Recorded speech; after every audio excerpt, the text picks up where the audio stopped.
A little girl walked into the office and screamed, "You are my miracle, Daddy," Millionaire CEO cried. Before we dive into this incredible story, drop a comment below and tell us where you're watching from. You're about to witness a transformation that will touch your heart. Enjoy the journey. Asterisk, the 42nd floor of the Wellington Tower gleamed under Manhattan's morning sun. Marcus Wellington adjusted his Italian silk tie and strode through the marble lobby of his empire, his steel-gray eyes scanning financial reports on his tablet. At 38, he was worth $3 billion, controlled 14 companies, and hadn't smiled genuinely in over a decade. Asterisk, power was his language. Control was his religion. Emotion was weakness. Asterisk, his assistant Patricia hurried alongside him. The board meeting starts in 20 minutes. Mr. Wellington, the quarterly projections are. Marcus stopped mid-stride. There, sitting cross-legged on the pristine marble floor near the reception desk, was a little girl. She couldn't have been more than 6 years old, with golden curls framing her face and wearing a faded pink dress that had seen better days. Her sneakers were scuffed, and she clutched a small backpack decorated with cartoon butterflies. Asterisk, but it was her eyes that made Marcus's breath catch. They were the exact same piercing blue as his own. Asterisk, security. Patricia whispered urgently into her phone, but Marcus raised his hand to stop her. The child looked up at him with a calmness that unsettled him. No fear, no shyness, just quiet. Determination that seemed far too mature for her age. Asterisk, sir, she said, standing up with perfect posture. You are my miracle, Daddy. Asterisk. The words hit Marcus like a physical blow. Several executives nearby stopped walking, their conversations dying in mid-sentence. The reception area fell silent except for the soft hum of the air conditioning. Asterisk, what did you say? Marcus asked, his voice barely above a whisper. Asterisk, before he could process what was happening. The little girl reached into her backpack and pulled out a wrinkled photograph. She held it up to him with both hands, like an offering. Asterisk, Marcus's tablet clattered too. The floor, asterisk, the photograph was faded and creased, but the image was unmistakable. A young woman with warm brown eyes and a radiant smile, her hair catching sunlight as she laughed at something off camera, was taken in Central Park near the fountain where he used to... Asterisk, Victoria. He breathed. Asterisk, a tear he didn't know was coming rolled down his cheek, then another. In front of his employees, his board members, his entire professional world. Marcus Wellington, the man who never showed weakness, began to cry. Asterisk, the little girl stepped closer and whispered, "Mommy said you would save us." Marcus knelt down.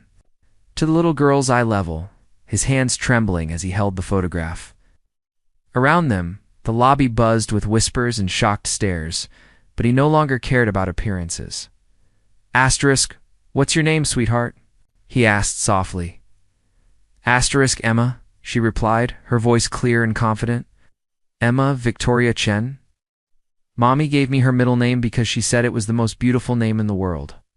Asterisk, Marcus's heart clenched. Victoria had always loved her own name, claiming it meant victory in Latin. Where is your mommy, Emma? Asterisk, the little girl's composure wavered for just a moment. She's sick. Sick. She sleeps a lot now, and sometimes she can't get out of bed. The doctor said we need money for special medicine, but we don't have any. Asterisk, what kind of sick? Marcus pressed gently. Asterisk, the kind that makes you lose your hair and throw up? Emma, said Mataru factly. But Mommy says she's fighting hard because she has to take care of me. Asterisk, cancer. The word hit Marcus like ice water in his veins. Asterisk, Emma reached into her backpack again and pulled out more photographs. Mommy kept these in a special box. She said they were memories of when she was happy. Asterisk, Marcus's hand shook as he looked through them. Victoria at their college graduation. Victoria at the coffee shop, where they used to study. Victoria laughing at something he'd said, her eyes bright with love. In every photo, she looked radiant, alive. Hopeful. Asterisk, she talks about you when she thinks I'm sleeping. Emma continued. She says you were the kindest man she ever knew, and that someday when I was old enough to understand, she'd tell me about my real daddy. Asterisk, your real daddy? Marcus whispered. Asterisk Emma nodded solemnly. Mommy said my daddy was somewhere far away, living in the clouds like a prince, but she said if I ever needed a miracle, I should find the man in the tall glass building and tell him I was Victoria's little girl. Asterisk Marcus closed his eyes, fighting back more tears. Where do you live, Emma? Asterisk Queens. Apartment 4B on Maple Street. It's small, but Mommy makes it feel big with stories. Asterisk Patricia appeared beside them, looking uncomfortable. Mr. Wellington, the board is waiting. Asterisk cancel it, Marcus said, without looking up. Cancel everything? Asterisk, sir. Asterisk Marcus stood up, still. Holding Emma's small hand, I said cancel everything. All meetings, all calls, everything.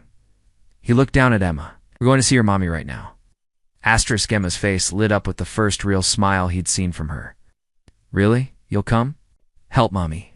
Asterisk, I promise, Marcus said, meaning it more than any business deal he'd ever made.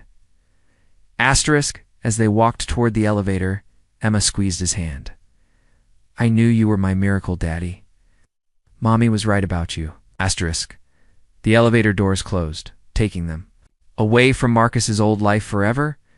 The drive through Queens felt like traveling to another planet. Marcus sat in the back of his black Bentley, Emma beside him chattering about her favorite books, while the gleaming towers of Manhattan faded behind them.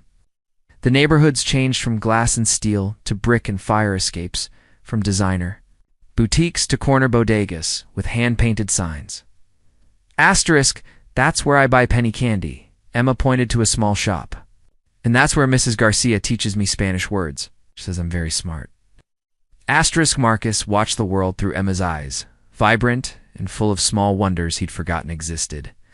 When had he stopped noticing anything beyond profit margins and stock prices? Asterisk, they stopped in front of a weathered brick building with chipped paint and a rusty fire escape. Emma bounded out of the car, tugging Marcus's hand. Come on, Mommy's on the 4th floor. Asterisk, the narrow stairwell smelled of old cooking and cleaning supplies. Marcus, who lived in a penthouse with private elevators, found himself breathless by the 3rd floor. Emma skipped ahead, completely unbothered. Asterisk, she might be sleeping. Emma whispered as she pulled out a key from her backpack. The medicine makes her really tired. Asterisk, the apartment was tiny, smaller than Marcus's walk-in closet, but it was spotless and filled with love. Children's drawings covered the refrigerator. Small bookshelf overflowed with library books. Made curtains let in gentle afternoon light. Asterisk, and there, on a narrow bed in the corner, was Victoria. Asterisk Marcus's breath caught in his throat. She was achingly thin, her once lustrous dark hair now covered by a soft pink scarf. Her skin was pale, almost translucent, but when she opened her eyes and saw him standing in her doorway, they still held that same spark he remembered. Asterisk, Marcus? Her voice was barely a whisper, filled with disbelief. Asterisk, he crossed the room in 3 strides and knelt beside her bed. Up close, he could see the toll the illness had taken, the hollow cheeks, the dark circles under her eyes, the way her hands trembled slightly. Asterisk, I'm here, he said, gently taking her hand. It felt so small, so fragile in his. Emma found me. Asterisk Victoria's eyes filled with tears. I never thought. I didn't know if you'd. She struggled to sit up, but Marcus gently pressed her back down. Asterisk, don't talk. Just rest. He looked around the sparse apartment, noting the pill bottles on the nightstand, the medical bills stacked on the tiny kitchen table. How long, Victoria? How long have you been fighting this alone? Asterisk, 2 years, she admitted. Emma doesn't know how bad it is. I've been trying to protect her. Asterisk Marcus felt his heart shatter into 1,000 pieces. 2 years of chemotherapy, of fear, of struggling, to pay for treatment while raising a child alone? 2 years of hell while he lived in luxury, completely unaware. Asterisk, you're coming with me, he said firmly. Right now. It's the best hospital in the city, the best doctor's money can buy. Asterisk Victoria shook her head weakly. Marcus, I can't pay. Asterisk, I can, he interrupted. I should have been here all along. Emma appeared beside them, having quietly changed into her favorite dress. Are we really going to help Mommy feel better? Marcus looked at this little girl, his daughter, and at Victoria, the woman he'd never stopped loving, and made a vow that would change everything. We're going to do more than that, he said. Going to be a family. Mount Sinai Hospital's private wing hummed with quiet efficiency. Victoria had been admitted within an hour of Marcus's call, and now lay in a pristine room overlooking Central Park. Emma sat in a chair beside her mother's bed, coloring in a book Marcus had bought from the gift shop. Dr. Sarah Chen, the head of oncology, approached Marcus in the hallway with Victoria's preliminary test results. We'll need to run more comprehensive scans, but her condition is serious. The good news is that she's been managing remarkably well considering her circumstances. What do you mean? Marcus asked. Most patients with her diagnosis and limited resources wouldn't have survived this long without proper treatment. She's been fighting with incredible determination. Marcus clenched his fists. Victoria had been dying slowly while he lived in ignorance just miles away.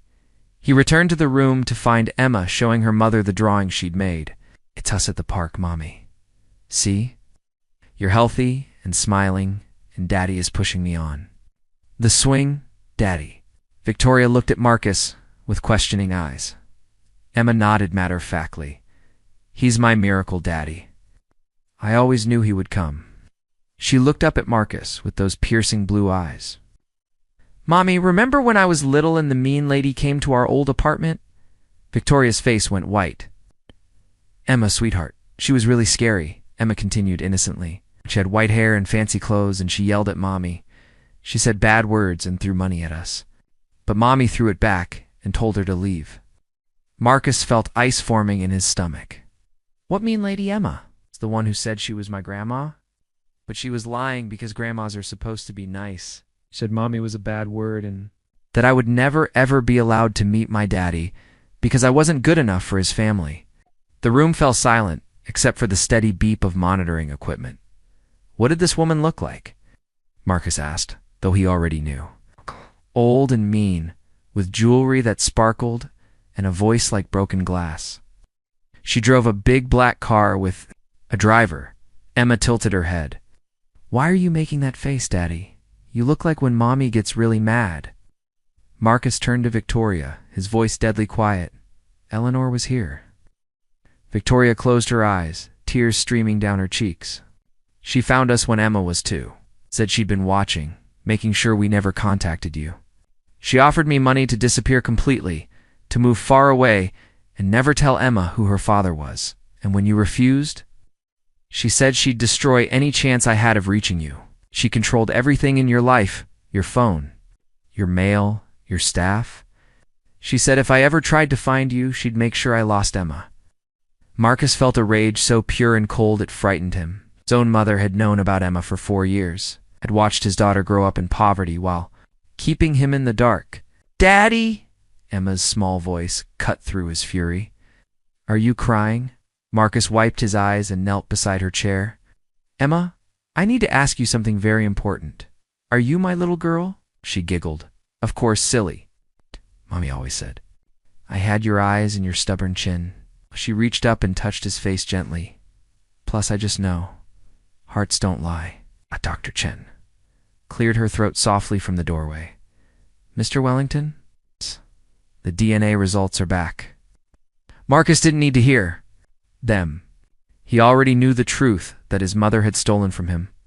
Emma was his daughter, and Eleanor Wellington had 4 years of lies to answer for. Marcus stormed into the hospital corridor, his phone pressed to his ear. Patricia answered on the first ring. Patricia, I need you to pull every phone record, every piece of mail, every message that's come through my office for the past 6 years. Everything. Sir, that's quite extensive. Do it now. I want you to check specifically. For anything from Victoria Chen or any attempts to contact me about a child, there was a long pause. Mr. Wellington. I think you should know that Mrs. Eleanor Wellington has standing instructions about your personal correspondence. Marcus stopped walking. What kind of instructions?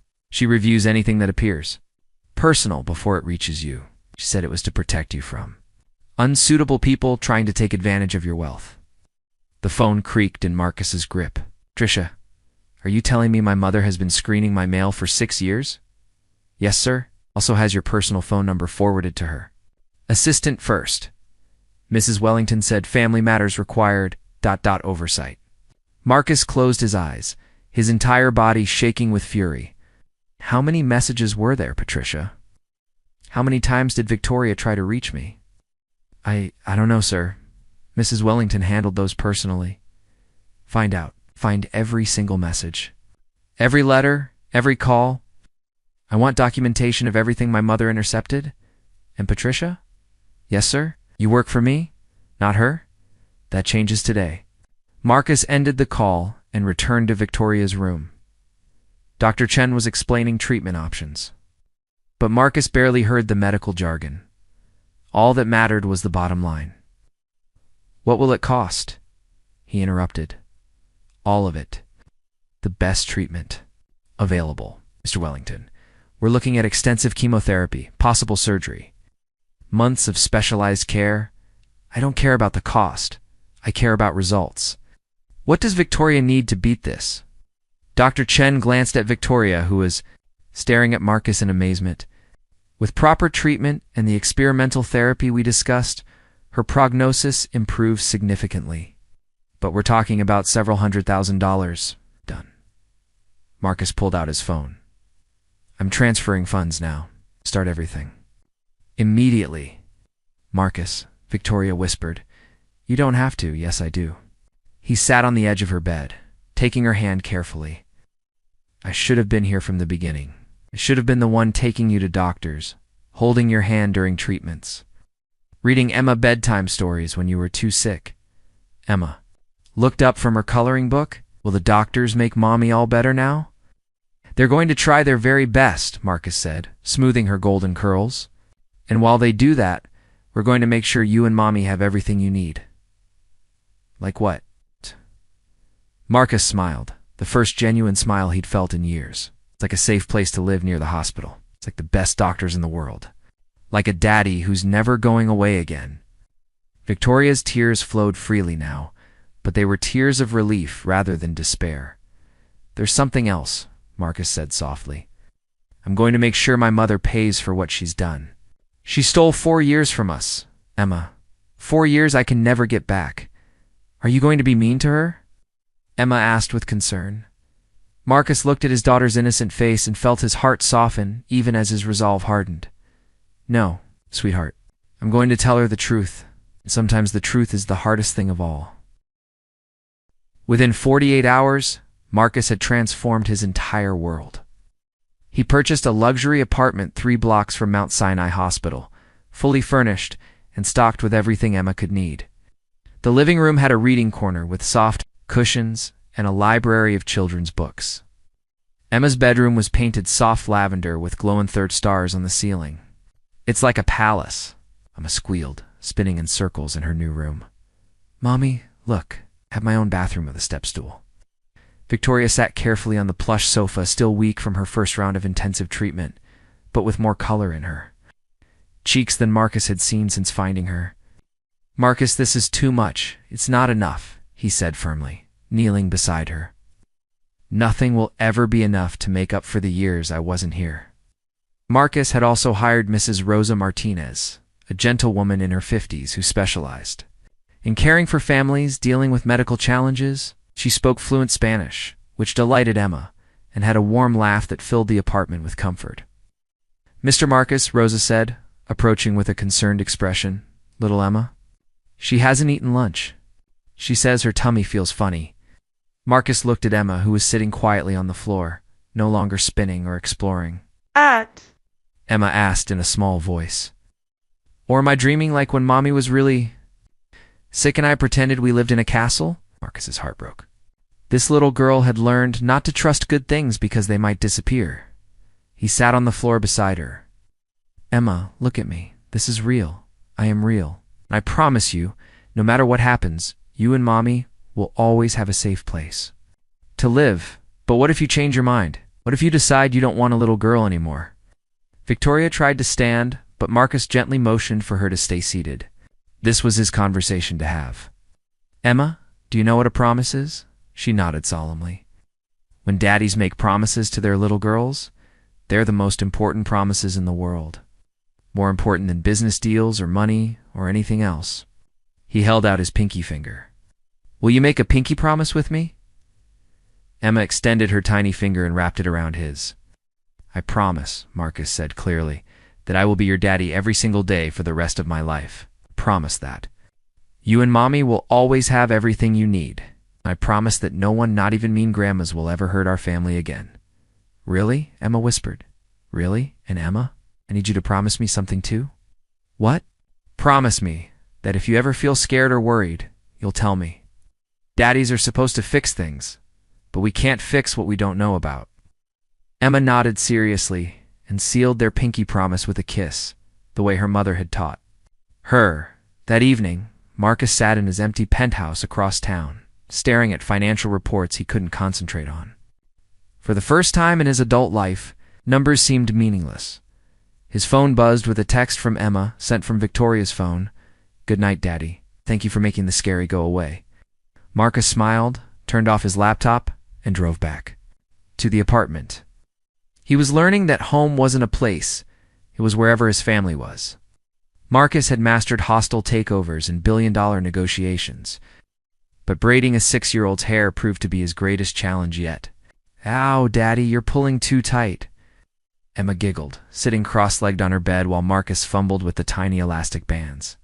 Sorry, sweetheart. Maybe we should just leave it down today. No way. Mommy always does 2 braids before school. It's our tradition. Victoria watched from the doorway, wrapped in a soft robe, her smile brighter than it had been in years. The chemotherapy was working, and seeing Marcus transform into a devoted father was healing something deeper than any medicine could reach. Here, Victoria said softly, sitting beside them. It's like this over, under, pulled gently. Marcus watched intently, as focused as he'd ever been in any boardroom. It over, under, pulled gently, he repeated, taking over the second braid. This time Emma didn't wince. Perfect. Emma jumped up to examine herself in the mirror. Daddy, you're getting good at this. The pride that filled Marcus's chest was unlike anything he'd felt closing major deals. This was pure, uncomplicated joy. Later that morning, Marcus did something he'd never done in 15 years of running Wellington Enterprises. He called in to say he'd be late. Very late, but Mr. Wellington, Patricia protested. You have the Morrison meeting at 9. Reschedule it. I'm taking my daughter to school. Emma insisted on holding his hand as they walked the 2 blocks to her new private school. She chattered about her teacher, Miss Sarah, and her best friend Lucy, who had a pet hamster named Mr. Whiskers. Daddy, will you come to the parent reading day? Miss Sarah says daddies can read stories to the whole class. Marcus, who regularly addressed audiences of hundreds, felt nervous about reading to a group of 6-year-olds. What kind of stories do you like? One's about brave princesses and dragons and magic, but the dragon has to be friendly in the end because mean dragons make me sad. And we'll find the friendliest dragon story ever written at the school gate. Emma hugged his legs tightly. Thank you for walking me, Daddy. Tommy's daddy never walks him anywhere. Marcus watched her run into the building, backpack bouncing, braid swinging, and felt his phone buzzing with urgent business calls.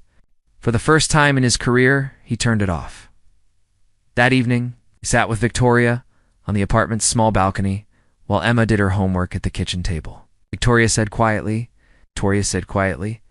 even before I got sick, she always seemed to be waiting for something. Now, I know what it was. I miss so much, Marcus replied, his voice heavy with regret. First steps, first words, birthdays. ... Double quotes. Victoria took his hand. You're here now. That's what matters. Through the window, they could see Emma at the table, tongue poking out in concentration as she practiced writing her letters. When she finished, she held up her paper proudly. Look, I wrote I love my daddy in my best handwriting. Marcus felt tears sting his eyes.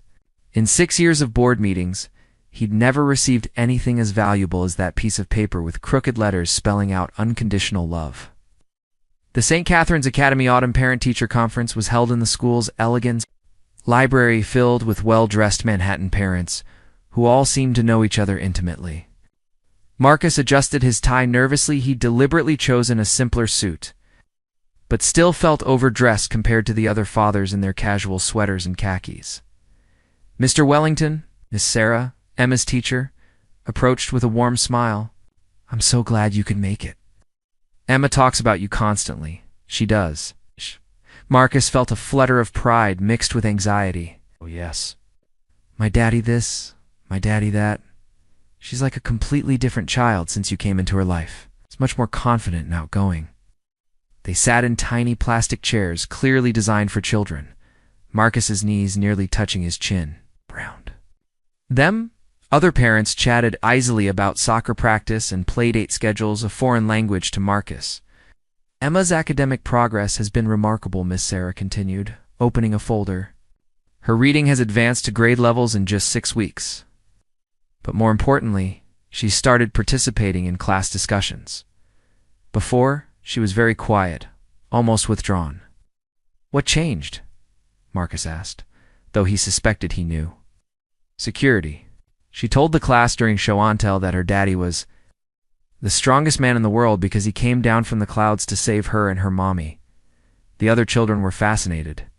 Marcus winced slightly. "I hope that didn't cause any problems, Mr. Wellington," Miss Sarah interrupted gently.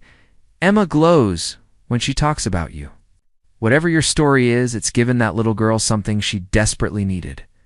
A commotion near the reading corner caught their attention. Emma was surrounded by several classmates, her voice animated as she gestured wildly. "That's my daddy," she was saying, pointing proudly at Marcus. "He's teaching me about numbers and business, and he makes the best chocolate chip pancakes, even though he burns them sometimes." Tommy Patterson, a boy from her class, crossed his arms skeptically. "My dad says your dad wasn't around before. Where was he?" Marcus tensed, unsure how to handle this. But Emma stood straighter, her blue eyes flashing with defiance. "My daddy was lost," she said matter-of-factly. "But I found him because I'm very smart and very brave. Oh. And now he reads me stories every night and teaches me how to braid my hair, and he never, ever misses anything important." "But why was he lost?" Tommy pressed. Emma considered this seriously. "Sometimes grown-ups get confused and need little kids to help them remember what's important. My daddy forgot how to be happy until I showed him how." The simplicity and wisdom of her explanation left the adults speechless. Mrs. Patterson, Tommy's mother, approached Marcus afterward. "Your daughter is remarkable, the way she defended you. ... That's real love." Marcus looked at Emma, who was now helping a younger child reach a book on a high shelf, and felt his chest tighten with emotion. "She saved me," he admitted quietly. "I just didn't know I needed saving." Driving home, Emma chattered about her friends and the upcoming fall festival. "Daddy, will you come to the pumpkin carving contest? All the other daddies will be there." "Wouldn't miss it," Marcus said, realizing he meant it completely. Victoria's strength had improved enough for longer conversations. And that evening, after Emma was asleep, she and Marcus sat in the apartment's small living room facing the truth they'd both been avoiding. "I need to know everything," Marcus said quietly, "about Eleanor, about why you never tried to reach me after college, about all of it." Victoria pulled a blanket around her shoulders, gathering courage. "Do you remember our last night together, before graduation?" "Of course. We talked about moving to the city together, finding jobs, getting married someday." His voice softened. "You said you'd never been happier. I meant it. But the next morning, Eleanor showed up at my dorm room." Victoria's hands trembled slightly. "She knew everything about me and my background, my family's financial struggles, my scholarship status. She said I was exactly the kind of girl who would trap her son with a pregnancy to steal the Wellington fortune." Marcus felt his jaw clench, but he remained silent, letting her continue. "She offered me $50,000 to disappear from your life completely. When I refused, she said she'd make sure my scholarship was revoked and that no decent company in New York would ever hire me." Victoria's voice broke. Then she told me something that destroyed me. What? She said you'd already accepted a position in London, that you'd been planning to leave without telling me, and that I was just a college fling you'd eventually outgrow. Marcus stood abruptly, pacing to the window. That's not true. I know that now, Victoria said softly. But I was 22 and terrified. When I couldn't reach you for 3 days after graduation, when your phone was disconnected, and your apartment was empty, I believed her. My phone wasn't disconnected. I was frantically trying to call you, Eleanor. Had your number changed? She told me later, when Emma was born, that she'd intercepted dozens of my calls and messages. Victoria wiped her eyes. I spent my entire pregnancy thinking you'd abandoned me. I worked 3 jobs, lived in a studio apartment the size of a closet, and convinced myself that I was better off alone. Marcus returned to sit beside her, his voice thick with emotion. When Eleanor came to see you after Emma was born, what exactly did she say? She said that if I ever contacted you or told Emma who her father was, she'd use her connections to take Emma away from me. She had lawyers, money, influence. I was a single mother with a minimum wage job. I believed she could do it. So you suffered in silence for 6 years. Victoria nodded.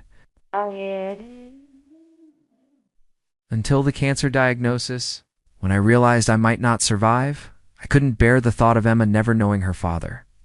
I started saving money, planning to find you, but I got too sick too quickly, and Emma decided to find me herself. That little girl has more courage than both of us combined. Victoria smiled through her tears. She said she asked around until someone told her about Wellington Tower. Then she took the subway by herself and walked right into your life. Marcus took Victoria's hands in his. I'm going to destroy Eleanor for what she did to us. To you. To Emma, Marcus. No, don't let anger consume you.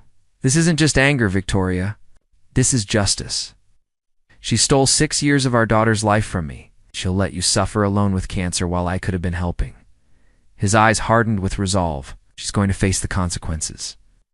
3 weeks later, Dr. Chen delivered the news they'd all been hoping for. Victoria's latest scans showed significant improvement. The tumor had shrunk by 40%, and her blood markers were trending in the right direction. If this progress continues, Dr. Chen explained, we might be able to reduce the intensity of treatments within 2 months. Victoria cried tears of relief while Emma danced around the hospital room. Mommy's getting better. Daddy, did you hear? Mommy's getting all better. Marcus felt a weight lift from his shoulders that he hadn't even realized he'd been carrying. For the first time since finding them, he allowed himself to truly believe they might have a future together. That afternoon, they celebrated with ice cream in Central Park. Emma ran ahead to feed the ducks while Marcus and Victoria walked slowly behind her. Victoria's arm linked through his for support. I've been thinking about something, Victoria said hesitantly. About us. About what happens when I'm completely healthy again. Marcus stopped walking. What do you mean? I mean, you saved my life, Marcus. You've given Emma everything she could ever need, but I don't want you to feel obligated to stop. Marcus turned to face her fully. Victoria, I'm not here out of obligation. I'm here because I love you and never stop loving you. But so much has changed. We're different people. Now you're right. We are different. I'm better because of you and Emma. This isn't about guilt or duty or trying to recapture the past. This is about building something new. Victoria studied his face, searching for uncertainty. Are you sure? Because Emma can't handle losing another father figure, and I can't handle losing you again. You won't, Marcus said firmly. We won't. That evening, Marcus made good on his promise to teach Emma about business. They sat at the kitchen table with play money and toy stores, while Victoria rested on the couch nearby. Okay, Daddy, so if I have $10 and I want to buy this doll that costs $8, how much money will I have left? $2. You're getting good at this, sweetheart. But what if I want to save some money for later? Mommy always says saving is important. Marcus smiled. Then maybe you only spend $6 on a smaller toy today and save $4 for something special tomorrow. Like a present for Mommy when she's all better? That's a perfect idea. Later, after Emma was asleep, Marcus sat in his home office, answering emails. He'd been gradually delegating more responsibilities to his senior staff, much to their surprise and relief. For years, he'd micromanaged every decision, but now he trusted others to handle the day-to-day operations. His phone buzzed with a text from an unknown number. "I know what you're doing, Marcus. This won't last." Mother Marcus stared at the message, his peaceful evening suddenly shattered. Eleanor was watching, waiting, planning something. He deleted the text without responding, but the damage was done. The fragile happiness they'd built could still be destroyed. Eleanor wouldn't give up easily, and Marcus knew the biggest battle was yet to come. 2 months into their new life together, the Wellington Chun household had developed its own unique rhythm. Mornings began with Marcus attempting to make breakfast, while Emma helped by supervising from her step-stool, usually resulting in minor disasters that made Victoria laugh from the dining table. "Daddy, the eggs are doing that smoky thing again," Emma announced, pointing at the pan. "Right. Lower the heat," Marcus muttered, frantically waving a dish towel at the smoke detector before it could wake the neighbors. Victoria had grown strong enough to take short walks around the block and had even started attending Emma's school events. She'd gained weight, her hair was beginning to grow back in soft waves, and the deep circles under her eyes had faded. "I have an idea," Victoria announced over their slightly burnt but edible breakfast. "What if we all went to the zoo this weekend? Emma's been asking, and I think I'm ready for a full day out." Emma nearly choked on her orange juice with excitement. "Really, Mommy? The whole zoo, with the penguins and the lions and everything?" "Everything," Marcus confirmed, surprising himself. With how much he was looking forward to it, life had settled into a comfortable routine. Marcus worked from home 3 days a week, attended Emma's school functions religiously, and even learned to play tea party with proper British accents that made Emma giggle until she couldn't breathe. But beneath the domestic bliss, tension simmered. Eleanor's texts had become more frequent and more threatening. "You're making a mistake that will destroy everything you've built. That woman and her child will ruin you. I know things about Victoria Chen that will change your mind." Marcus deleted each message without responding, but they wore it as peace of mind. He'd hired a private security firm to discreetly watch the apartment building and Emma's school, telling Victoria it was just a precaution. One evening, while helping Emma with homework, she looked up at him with serious blue eyes. "Daddy, are you worried about something?" Marcus's pen stopped moving. "Why do you ask, sweetheart?" "You get a crinkle right here?" She pointed to the spot between his eyebrows. "When you're thinking about something that makes you sad, Mommy used to get the same crinkle when she was really sick." The perceptiveness of children never ceased to amaze him. Sometimes grown-ups worry about keeping the people they love safe. "Are we safe?" Marcus pulled her onto his lap. "You and Mommy are the safest people in the whole world, I promise." "Good," Emma said, returning to her math problems. "'Cause I finally have everything I prayed for, and I don't want anything to change." That night, Marcus stood on the balcony, overlooking the city, watching the endless stream of lights below. Victoria joined him, wrapping a shawl around her shoulders. "She's right, you know," Victoria said softly. "You do get a crinkle when you're worried. Eleanor isn't going to give up. She's planning something." Victoria leaned against him. "Then we'll face it together. All of us." Marcus pulled her closer, breathing in the scent of her shampoo, feeling the solid reality of her presence. Whatever Eleanor was planning, he was ready for war. The storm came on a Tuesday afternoon while Emma was at school and Victoria was at her weekly checkup. Marcus was working in his home office when Rosa burst through the door, her face pale with worry. "Mr. Marcus, there are people downstairs demanding to see you. They say they're lawyers, and there's an older woman with them who looks very angry." Marcus's blood turned to ice.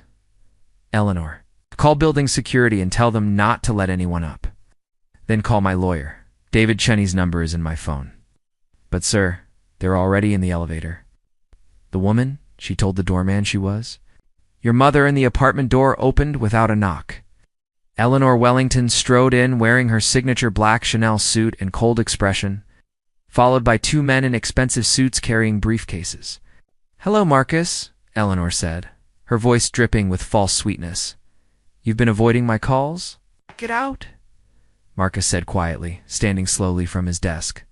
You have no right to be here. Actually, I have every right, Eleanor gestured. To the taller lawyer.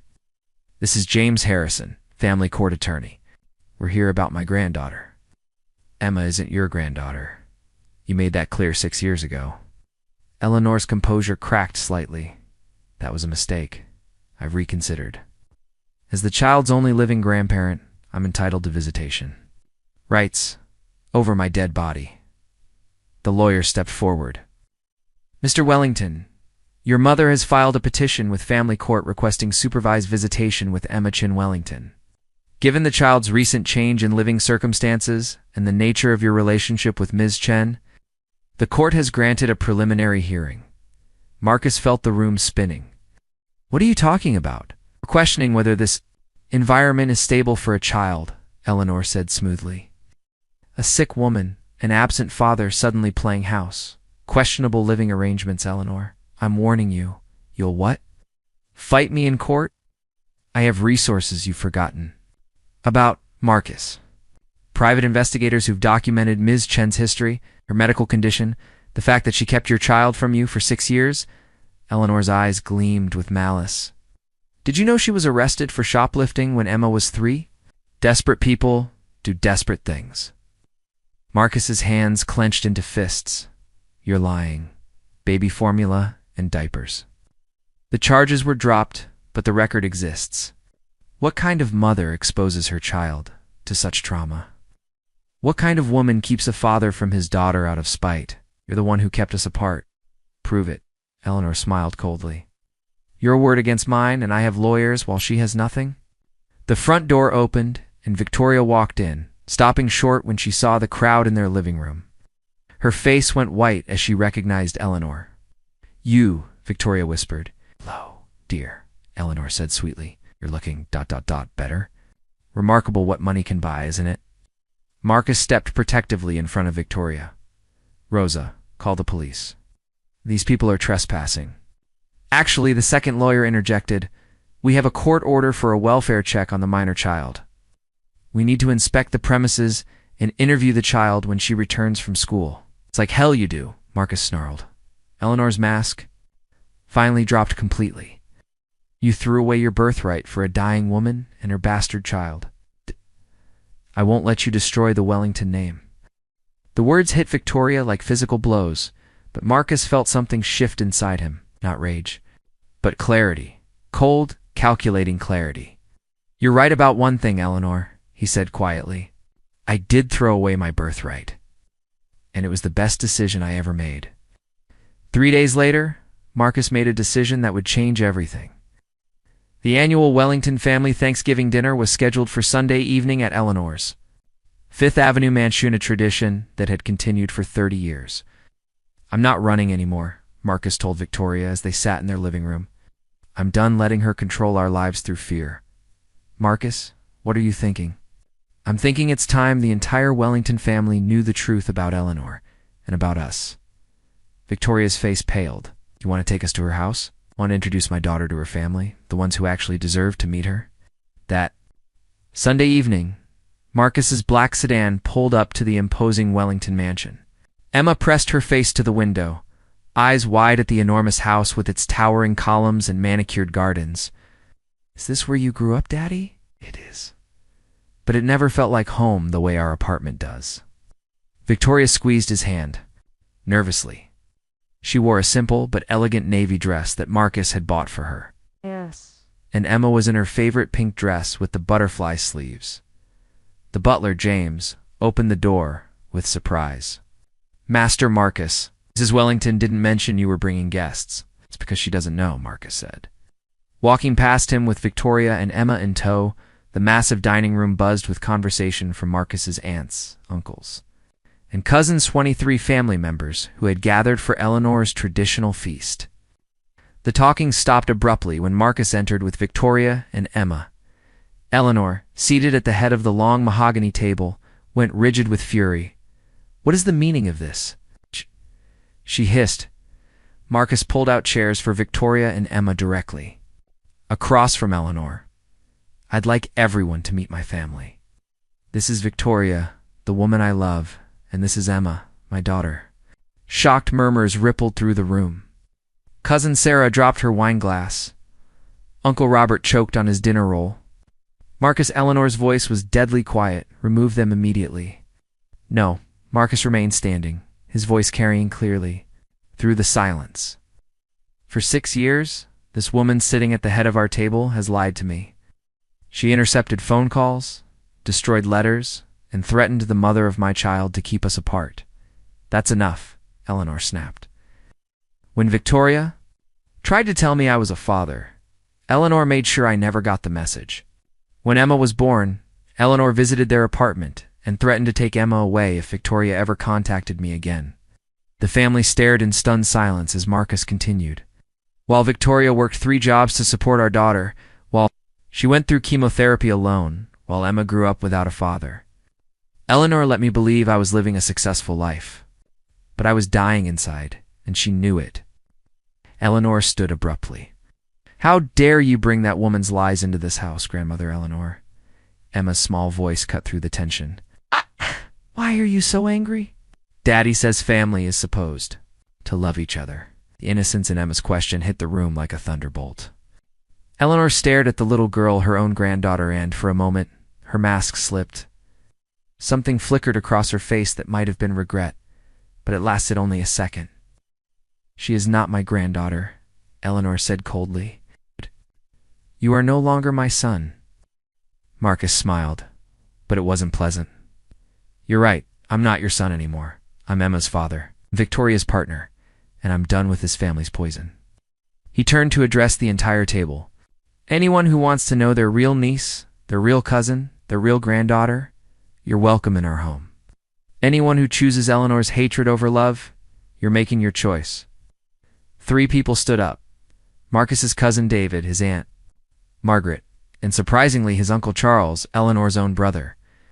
"I've watched you poison this family for 40 years, Eleanor," Charles said quietly. "It ends today." Marcus took Emma's hand and Victoria's arm. "We're leaving. But first, Emma has something to say to her grandmother."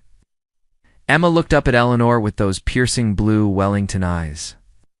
"I forgive you for being mean, Grandmother Eleanor. Daddy taught me that's what love does." The little girl's grace left Eleanor speechless, and the entire room in tears. The following morning, Marcus sat in his attorney's office with a stack of legal documents spread across the mahogany desk. David Chen, his lawyer, looked concerned as he reviewed the papers. "Marcus, are you absolutely certain about this? You're essentially walking away from $1 billion inheritance." "I'm walking towards something more valuable," Marcus replied, signing each document methodically. "I want every connection to Eleanor Wellington severed. Remove me from all family trusts, all business partnerships, everything. This is irreversible. Once these papers are filed, good. I want it to be irreversible." Marcus had spent the night making the most important decision of his life. He was renouncing his claim to the Wellington fortune, transferring his shares in the family businesses to a charitable foundation, and legally changing Emma's last name to Wellington Chen. "There's something else," Marcus said, pulling a small velvet box from his jacket pocket. "I need you to prepare adoption papers for Emma and marriage documents for Victoria and me." David smiled for the first time that morning. "Now that's the kind of paperwork I'm happy to file." That afternoon, Marcus returned home to find Victoria and Emma baking cookies in the kitchen, flour dusting every surface, including their noses. The scene was so perfectly domestic, so beautifully chaotic, that he stood in the doorway just watching. "Daddy!" Emma ran to him, leaving floury handprints on his shirt. "We made chocolate chip cookies?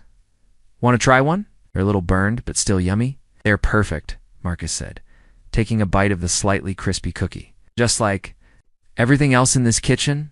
Victoria studied his face. "You look different, lighter somehow." "I am lighter," Marcus said, pulling her close despite the flour. "I just gave away $3 billion and I've never felt richer in my life." "What do you mean?" Marcus knelt down, so he was eye level with Emma. "Sweetheart, how would you feel about having the same last name as me?" Emma's eyes widened. "Really? I could be Emma Wellington Chen." If you want to be? Yes. Yes. Yes. Emma jumped up and down, then suddenly stopped. But what about Mommy? Will she have your name too? Marcus looked up at Victoria, his heart hammering.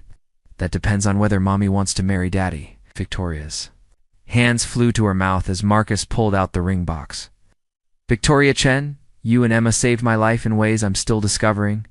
You taught me that love isn't something you control or concord, it's something you surrender to completely. Will you marry me? The ring was simple and elegant, not the massive diamond Eleanor would have expected, but a delicate solitaire that caught the kitchen light perfectly. Marcus, Victoria whispered, tears streaming down her face.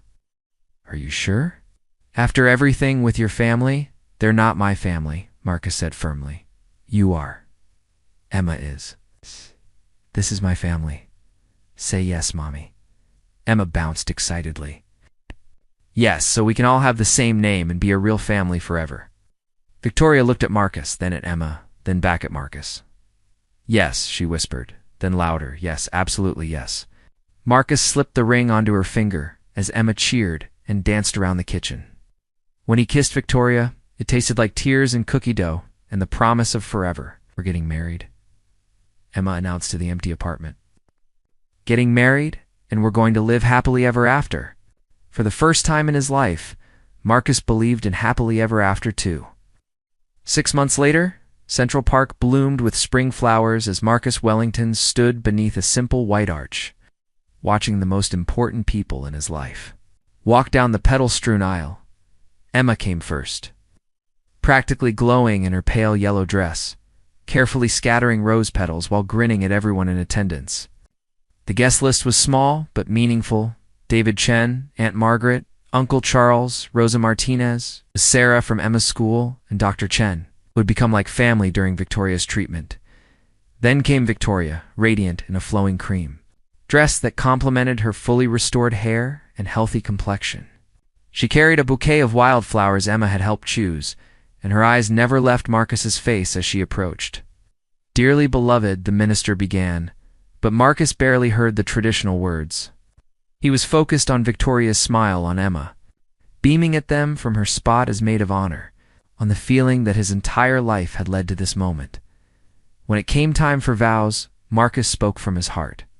Victoria, 6 months ago I thought success meant having power over everything and everyone around me. You taught me that real success means having people to love and protect. Emma showed me that the best things in life aren't earned through ambition, they're gifts given freely by hearts that see something worth loving. Victoria's vows were simple but devastating. Marcus, you didn't just save my life. You gave me hope that broken things can be made beautiful again. You chose love over legacy and family over fortune. I promise to spend the rest of my life showing you that you made the right choice. The minister pronounced them husband and wife. Emma cheered so loudly that several pigeons took flight from nearby trees. The reception was held in a small restaurant overlooking the park. No ice sculptures or string quartets, just good food, heartfelt toasts, and Emma dancing with anyone willing to spin her around. Dr. Chen pulled Marcus aside during dinner. I have some news. Victoria's latest scans came back completely clear. No sign of cancer anywhere. She's officially in full remission. Marcus felt his knees go weak with relief and gratitude. Later, as evening settled over the city, the three of them sat on a park bench, watching the sunset paint the sky in shades of gold and pink. Mrs. Wellington's, Marcus said, trying out. Victoria's new name. How does it feel to be married to a man who gave away his inheritance to marry you? Victoria laughed. It's like I married the richest man in the world. Daddy, Emma said, climbing onto his lap. Are you happy we found you? Marcus looked at his daughter, officially adopted now. Legally and completely his and, at his wife, healthy and glowing in the golden light. 6 months ago, he'd been worth $3 billion and felt completely empty. Now he had a trust fund for Emma's education, a modest but comfortable income from his new consulting business, and wealth beyond measure. Emma, he said, kissing the top of her head, finding you was the greatest business deal I ever made. What kind of deal? I traded everything I thought I wanted for everything I actually needed. As they walked home through the park where Victoria and Marcus had fallen in love years ago, Emma skipped between them, holding both their hands. "Tell me the story again, Daddy, about how I walked into your office and asked for a miracle, Daddy." "Well," Marcus began, his voice warm with the memory. "Once upon a time, there was a little girl who was braver than she knew, who saved a lost daddy and helped him remember how to love, ... And as they disappeared into the gentle evening, their laughter echoing through the trees, Marcus knew that some stories really do have happily ever after.